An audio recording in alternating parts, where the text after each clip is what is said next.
Assalamualaikum warahmatullahi wabarakatuh. Halo semuanya, apa kabar? Semoga kalian baik-baik saja.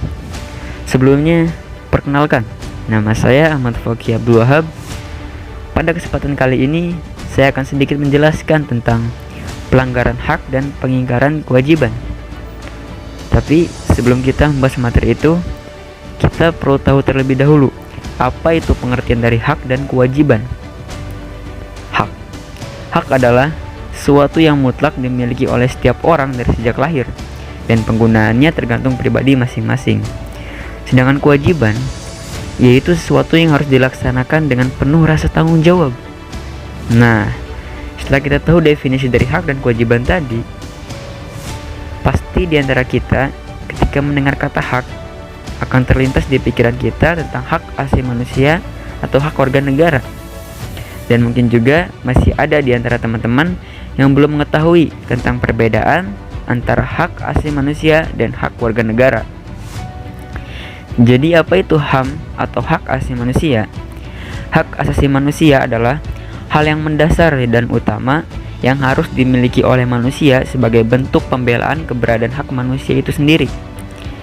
HAM merupakan konsep hukum dan normatif yang menyatakan bahwa setiap manusia memiliki hak yang melekat pada dirinya.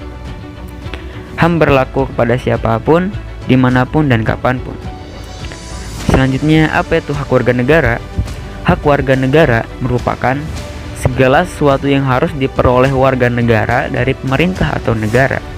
Jadi, setiap individu memiliki kuasa untuk menerima dan melakukan sesuatu yang dijamin oleh negara. Oke teman-teman, jadi itu penjelasan tentang hak asasi manusia dan hak warga negara. Selanjutnya kita akan membahas tentang pelanggaran hak dan pengingkaran kewajiban. Apa itu pelanggaran hak? Pelanggaran hak adalah setiap perbuatan seseorang atau sekelompok orang, baik disengaja atau tidak disengaja, yang secara hukum mengurangi, menghalangi, membatasi, dan mencabut hak seseorang atau sekelompok orang. Dan apa saja contohnya? Yang pertama, mengambil hak orang lain. Yang kedua, melarang orang lain untuk menyuarakan pendapatnya. Yang ketiga, melarang orang lain untuk bersekolah. Yang keempat, memaksa kehendak orang lain. Dan masih banyak contoh-contoh dari pelanggaran hak. Selanjutnya, pengingkaran kewajiban. Pengingkaran kewajiban adalah kewajiban yang telah diberi kepada seseorang, tetapi orang tersebut tidak menjalankan kewajibannya sebagaimana mestinya. Contohnya, tidak membayar pajak, tidak menaati peraturan lalu lintas, merusak fasilitas umum, membuang sampah sembarangan, korupsi, tidak ikut serta dalam pembelaan negara, dan masih banyak lagi contoh-contoh dari pengingkaran kewajiban. Adapun berbagai faktor yang menyebabkan terjadinya pelanggaran hak dan pengingkaran kewajiban. Yang pertama, faktor internal. Dan kedua, faktor eksternal.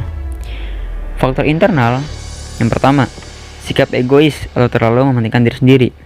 Yang kedua, rendahnya kesadaran akan hak asasi manusia. Yang ketiga, sikap tidak toleransi. Selanjutnya, faktor eksternal. Yang pertama, penyalahgunaan kekuasaan. Yang kedua, ketidaktegasan aparat penegak hukum. Yang ketiga, penyalahgunaan teknologi. Yang keempat, kesenjangan sosial dan ekonomi yang tinggi. Nah, itu beberapa faktor yang menyebabkan pelanggaran hak dan pengingkaran kewajiban terjadi. Selanjutnya ada upaya penanganan pelanggaran hak dan pengingkaran kewajiban. Ada dua cara. Pertama, cara preventif, yang kedua cara represif. Cara preventif adalah upaya yang dilakukan untuk mencegah terjadinya pelanggaran hak dan pengingkaran kewajiban sebelum pelanggaran hak dan pengingkaran kewajiban itu terjadi. Yang kedua, cara preventif. Cara preventif adalah suatu tindakan aktif yang dilakukan pihak berwajib pada saat pelanggaran hak dan pengingkaran kewajiban terjadi, agar pelanggaran hak dan pengingkaran kewajiban itu tidak terulang kembali. Jadi, perbedaan antara preventif dan represif itu, cara preventif dilakukan sebelum pelanggaran hak atau pengingkaran kewajiban itu terjadi. Sedangkan cara represif itu dilakukan ketika pelanggaran hak dan pengingkaran kewajiban itu telah terjadi. Oke teman-teman, jadi itulah pembahasan kita mengenai pelanggaran hak dan pengingkaran kewajiban. Terima kasih kepada teman-teman semua yang sudah menonton video ini. Semoga video ini bermanfaat untuk kita semua. Ya, mungkin itu saja dari saya.